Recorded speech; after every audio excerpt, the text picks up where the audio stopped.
trading story. Hi, it's Charlie giving you Thursday's video. So I thought I'd just share a story with you today. And this story is about a trader who I coached a few years, well, several years ago actually. And prior to me spending time with him and coaching him, he'd been trading for several years. And before that, and he was all over the place with his trading. Usual sort of thing, tried various different approaches to the market. Anyway, the point of the story is that he now, today, or a week or so ago, signed a contract with a bank to manage a fund for them. So, and that fund is going to have, when it kicks off, so he's already signed a non-disclosure agreement, and to not discuss anything he does with his trading and all of that sort of stuff, even though they're basically what he uses are my techniques that I've taught him, but it doesn't matter. The bank don't care about that sort of thing. So he's signed this contract to trade. It's going to be a minimum of 100 million. They're looking to raise capital of between 100 and 250 million dollars for him to trade. So that kicks off actually it's not for several months yet, but he's already signed a contract with them. This same guy had a trade, I think it was last year, where he on his personal account on a single trade made $234,000 on a single trade. Obviously it's all relative to your personal account size, but I think the essence and the point of this story is that he works hard, like most traders. The essence of trading is tenacity, not giving up. He could have quit years and years ago. He flew into the UK to come and train with me all those years ago. I don't do personal coaching, by the way, anymore. I don't do that. But that was his tenacity, that he flew, because he's based elsewhere. He flew to the UK to spend some time one-on-one with me several years ago. Like I said, I don't do that anymore. But that's tenacity. That's commitment. And you know what? He still comes in my trading room every week. He's still there. Just because he's a great trader himself doesn't stop him from coming into the trading room. A bit like many of my other members. I've got ex-bond traders who've been trading for 30 odd years. I've got loads of members who have been trading 15 plus years. I've got two other fund managers as members.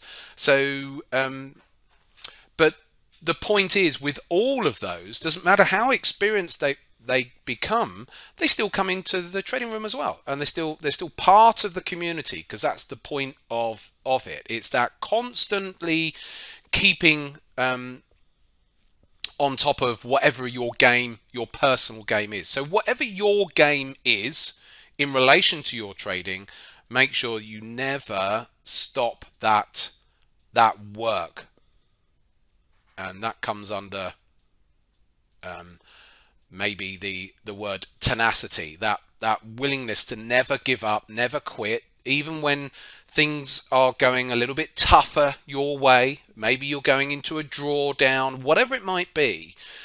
Don't be a quitter. Don't become one of the statistics out there, because there's these amazing success stories that are out there that you don't hear about as much, because it's a smaller number of people who are those successful stories. And 70, who I talked about earlier on, not many people are ever going to get the chance to get their foot in the door with a fund to be able to trade that amount of money.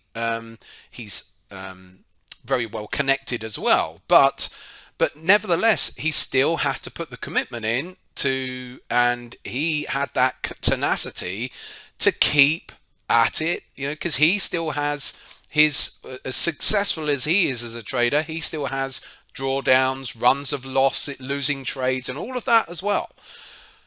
So it always comes back down to that commitment to trading. Are you committed to be able to trade through? Because the markets will constantly be trying to knock you back. That's what they're trying to do. To trade through all of that and keep at it, keep turning up it, whether it's, you don't have to be a day trader. He's certainly not a day trader. But you're still there day after day, week after week, month after month, and you're there. And you're, with him, like I said, I still see him to this day in my trading room. And yet he's not like, oh, I'm too big for you now, Charlie. He's, because he's now, successful in his own right. Most of our members do very well. Thanks very much. Like I said, there's plenty of them who have got a lot of experience.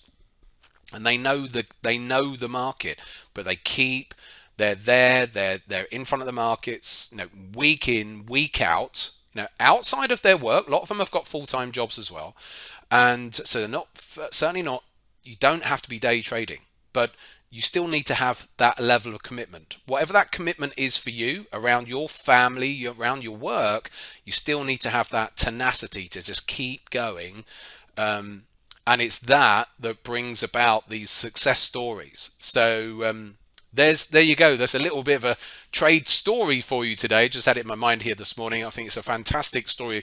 His one is a great story, but we've got so many more that I could, like I said, other members who manage money and have got long-term history and track records of trading in the markets as well. And it's lovely to see all of that. So if you want to put yourself into that status, so to speak, then as always, it comes down to rolling your sleeves up and putting in the hard graft.